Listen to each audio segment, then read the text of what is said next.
Have you ever wondered what's really going on in an examiner's head?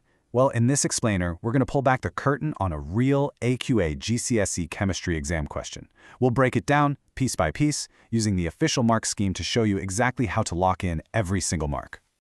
It's the big question, isn't it? I mean, you know your stuff, right? You write down what you think is a great answer. But what actually makes the difference between a good response and a perfect, full-mark one? Today, we're going to find out. All right, let's dive right in. We're looking at question 2 from the June 2022 higher tier paper. And the whole thing is built around a practical investigation. So the setup's pretty straightforward. A student takes a chemical, this hydrated cobalt chloride, heats it up, and just measures how its mass changes. Sounds simple, right?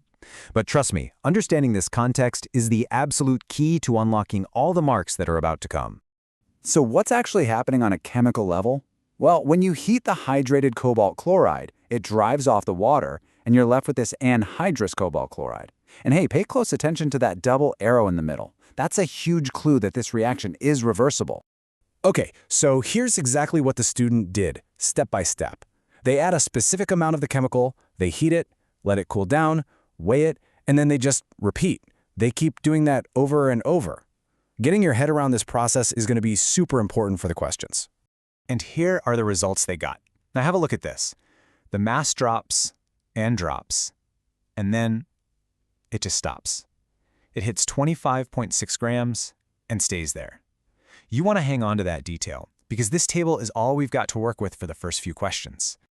Right, so we've got the background. Now let's jump in and tackle the questions and see what a perfect answer looks like according to the people who actually write the exams. First up, a classic one-marker. We've got to use the method and that results table to figure out the mass of the empty test tube. And the answer is 24.5 grams. So how do we get that? Well, it's pretty simple.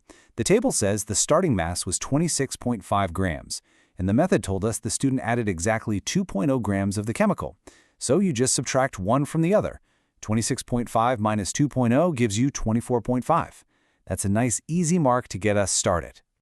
All right, let's keep the momentum going. Next up, we've got a 2-mark explain question. This is where we need to put on our chemistry thinking caps and figure out why that mass went down. Okay, so to get the full 2 marks, you need to hit 2 key points. First, you get a mark for saying that water vapor was produced. Simple enough. But the second mark is absolutely crucial. You have to explain that the water vapor escaped from the open tube.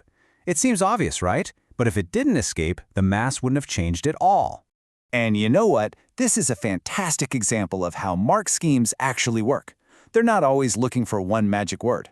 In this case, if you wrote steam instead of water vapor, or even just said water was produced as a gas, you'd still get that first mark.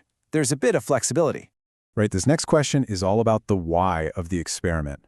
Why did the student keep on heating until the mass just stopped changing? What's that all about? And the perfect 1-mark answer is just this: to make sure the reaction was complete.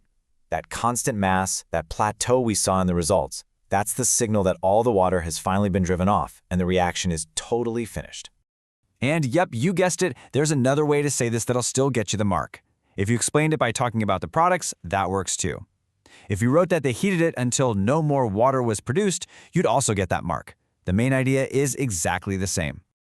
Okay, deep breath. Now for the part that I know can cause a bit of stress, the calculation. But don't you worry, we're going to break it down step by step and make it super manageable. First things first, let's just pull out the important numbers from the question.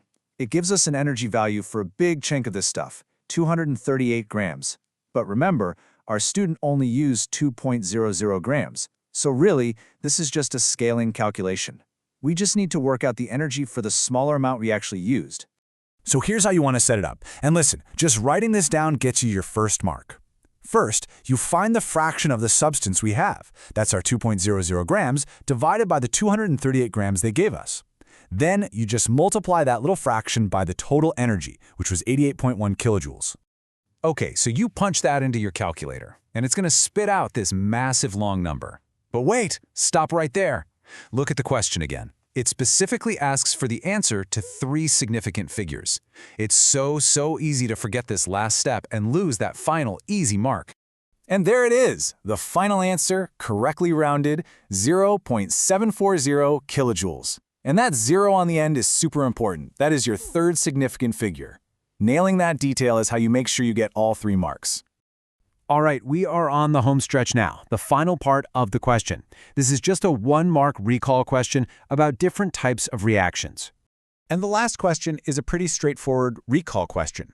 What type of reaction are we looking at here? I mean, all the clues are right there. We're using heat, we're breaking a substance down, and we just calculated the energy being taken in. And check this out. This is another brilliant peek behind the curtain of the mark scheme.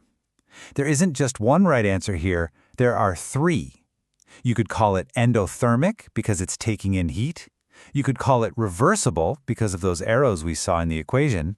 Or you could call it thermal decomposition because heat is being used to break it down. Any one of those answers gets you the mark. How good is that? So there you have it, an entire 8-mark question completely deconstructed using the examiner's own rules. It just goes to show you that getting top marks isn't only about knowing the chemistry, it's also about understanding the rules of the game, how to structure your answer, using those keywords, and paying attention to every little detail. So I'll leave you with this question. Now that you know how it works, how will you approach your next exam question differently?